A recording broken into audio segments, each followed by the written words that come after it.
மாண்புமிகு அமைச்சர்களுக்கும் மதிப்பிற்குரிய சிறப்பு விருந்தினர்களுக்கும் அனைவருக்கும் என்னுடைய வணக்கம். ஒரு சில நிகழ்ச்சி மட்டும்தான் மனசுக்கு ரொம்ப நெருக்கமா ஃபீல் பண்ணும். அதை நினைச்சாலே ரொம்ப சந்தோஷமா ஃபீல் பண்ணும். அப்படிப்பட்ட ஒரு நிகழ்ச்சி தான் இன்னைக்கு இந்த சிங்கப்பெண் சிறப்பு படைய தொடங்கி வைக்கிற இந்த நிகழ்வு. உண்மையிலே மனசுக்கு ரொம்ப நெருக்கமான ஒண்ணு, சந்தோஷமான ஒண்ணு. நம்ம பாட்டி, அம்மா, அக்கா, தங்கைகள், ஒவ்வொரு வீட்டில் இருக்கிற பெண் குழந்தைகள், இவங்க எல்லாருக்குமான பாதுகாப்பை உறுதி செய்வோம்னு சொன்னோம். ஆனா அது எலெக்ஷனுக்காக மட்டுமே கிடையாது. மனசுல இருந்து நிஜமா, உண்மையா, உணர்வு பூர்வமா சொன்னதுதான். பெண்களுக்கு எதிரான இந்த கொடுமைகள்ல நமக்கு எப்பவுமே 0 டாலரன்ஸ் தான். அதுல ரொம்ப உறுதியா இருக்கிறோம். சோ சொன்னது எல்லாமே செய்யணும். கொஞ்சம் கொஞ்சமா, படிப்படியா அதை செயல்ல கொண்டு வரணும். அதுல ரொம்ப தெளிவா இருக்கிறோம். அதனாலதான் ஆட்சிக்கு வந்த உடனே இந்த குறைஞ்ச நாட்களுக்குள்ளேயே இதை நடைமுறைக்கு கொண்டு வந்திருக்கிறோம். தமிழ்நாட்டில் இருக்கிற பெண்கள், பெண் குழந்தைகள் எல்லாருமே பாதுகாப்பா, தன்னம்பிக்கையோடு இருக்கணும்.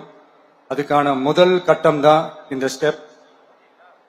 இது மனசுக்கு ஒரு மன நிறைவை கொடுத்தாலும், அதே நேரத்தில் பெண்களை பத்தின சில செய்திகள்லாம் கேட்கும் போது உண்மையிலே மனசு பதறுது, கண்ணு கலங்குது. அது கண்ட்ரோல் பண்ணவே முடியல. ஏன்னா நடக்கிற கொடுமைகள்லாம் யாருக்குங்க? நம்ம குடும்பத்தை சேர்ந்தவங்க தானே. எப்படி மனசு பதறாம இருக்கும்? அதனால பெண்களுக்கு எதிராக இதெல்லாம் ஏன் நடக்குது, எதுக்கு நடக்குதுன்றது மத்தவங்க மாதிரி ரீல்ஸ்லயும் இன்ஸ்டாலையும் தேடிட்டு இருக்க முடியாது. ரியாலிட்டிய புரிஞ்சுக்கணும். சோ இந்த பிரச்சனைகள்லாம் ஏன் நடக்குது அப்படின்றத அனலைஸ் பண்ணி பார்க்கும்போது சுத்தி சுத்தி பாத்தீங்கன்னா ஒரே இடத்துலதான் நிக்குது. போதை பொருள் நடமாட்டம். அதை வேரோட பிடுங்கி எறியணும். இது 2026 போன மாசம் மே மாசம் 10ஆம் தேதி இந்த பிரச்சனை புதுசா முளைச்சு வந்துடல. இது பல வருஷமா இருக்கிற பிரச்சனை. பல வருஷமா இதை கண்டுக்காம விட்டதுதான் அந்த வேர் இவ்வளவு ஆழமா பரவி இருக்குது.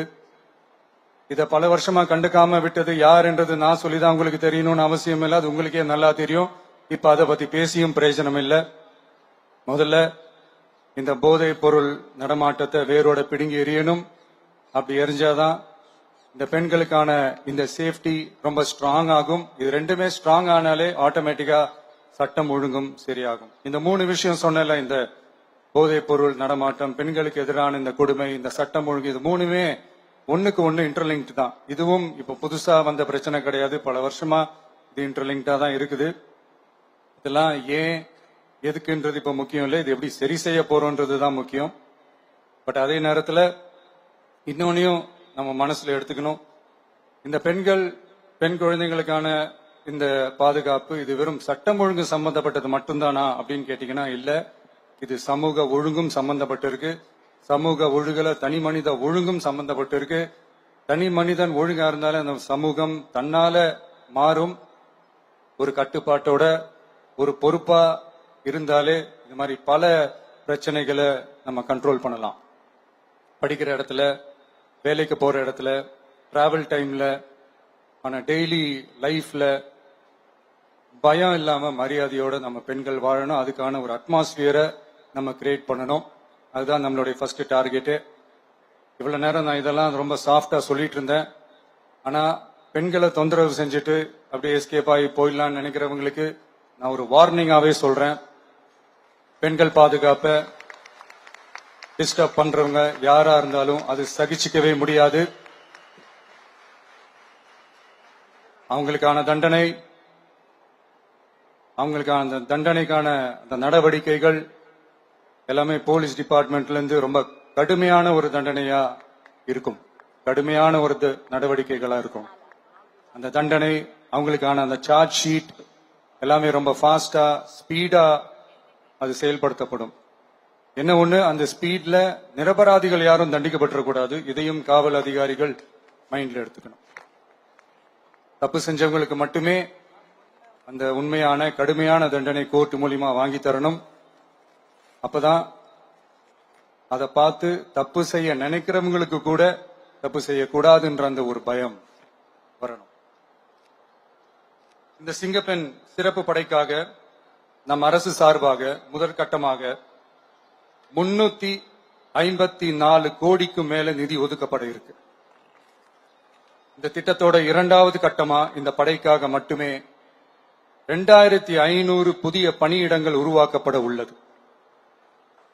பெண்களோட பாதுகாப்பை ஸ்ட்ராங் பண்றதுக்காக மாடர்ன் ஃபெசிலிட்டிஸ் இருக்கிற வாகனங்களும் நவீன உபகரணங்களும் தொழில்நுட்ப சாதனங்களும் அலாட் செய்யப்பட இருக்கு. ஆல்ரெடி உமன் சேஃப்டிக்காக செயல்படுற அமைப்புகளுக்கு அடிஷனல் ஸ்ட்ரென்த் அண்ட் சப்போர்ட்டா இந்த சிங்கப்பெண் படை செயல்படும்ங்கிறத மீண்டும் வலியுறுத்தி சொல்ல விரும்புறேன். பெண்களுக்கு எதிரான குற்றங்கள் நடக்கிறதுக்கு முன்னாடியே அதை தடுக்கிற காவல் நடவடிக்கையில இந்த படை முக்கிய பங்கு வகிக்கும். ஃபீல்ட் ஒர்க்ஸ் அண்ட் பிரிவென்டிவ் ஆக்ஷன்ஸ்ல இந்த படை ஈடுபடுறதால அனைத்து மகளிர் காவல் நிலையங்கள் எல்லாம் வழக்கு விசாரணையிலும் குற்றவாளிகளுக்கு தண்டனை வாங்கி தர்றதிலையும் இன்னும் அதிக கவனம் செலுத்த முடியும். பெண்களை ஃபாலோ பண்றது, பாலியல் தொல்லை தர்றது, டார்கெட் பண்ணி திரும்ப திரும்ப தொந்தரவு செய்யறது, பெண்கள் கடத்தல் முயற்சி, பப்ளிக் பிளேஸ்ல அசிங்கமா நடந்துக்கிறதுக்கு பஸ்ல தொல்லை தர்றது, கூட்டத்துல பெண்களுக்கு தொல்லை தர்றதுன்னு இது மாதிரி தப்ப தடுக்கிறதுல ரொம்ப முக்கியமா இந்த சிங்கப்பெண் படை செயல்படும்.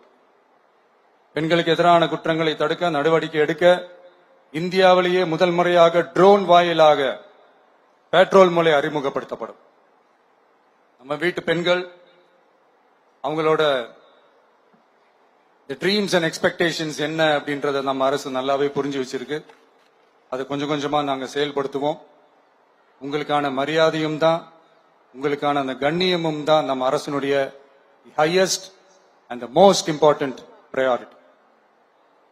ஒரு கவர்மெண்டோட அந்த விஷன் அண்ட் டார்கெட் ஆனஸ்டா இருந்தாலே போதும். பிளான்ஸ் அண்ட் அட்டெம்ப்ட்ஸ் அது போற பாதை சரியா இருக்கும்னு சொல்லுவாங்க. அப்படிப்பட்ட ஒரு கவர்மெண்ட் தான் நம்மளுடைய கவர்மெண்ட், உங்களுக்கான கவர்மெண்ட். இந்த ஷார்ட் ஸ்பேன்ல இந்த சிங்கப்பெண் சிறப்பு படைய நடைமுறைக்கு கொண்டு வந்து இதுக்கு ரொம்ப கடுமையா உழைச்ச காவல்துறை அதிகாரிகளுக்கும் பணியாளர்களுக்கும் இந்த நேரத்தில் என்னுடைய பாராட்டுகளை தெரிவிச்சுக்கிறேன். இந்த நேரத்தில் என்னை பொறுத்த வரைக்கும் ஒரு கவர்மெண்டோட முதல் சக்சஸ், முழு சக்சஸ் இன்ஃப்ராஸ்ட்ரக்சரோட வளர்ச்சியிலையோ பொருளாதார வளர்ச்சியிலையோ மட்டுமே இல்லை, அந்த ஸ்டேட்டோட பெண்களும் குழந்தைகளும் மரியாதையா வாழ்றாங்களா அப்படின்றதுல தான் அந்த கவர்மெண்டோட முழு சக்சஸுமே இருக்கு. அதோட சேர்ந்ததுதான் மற்ற எல்லா வளர்ச்சியும். அதுலயும் நாங்க கவனம் ஃபுல் கான்சென்ட்ரேட் பண்ணுவோம். கான்பிடென்டா இருங்க, நல்லதே நடக்கும், வெற்றி நிச்சயம். மீண்டும் சந்திக்கும் வரை நன்றி, வணக்கம்.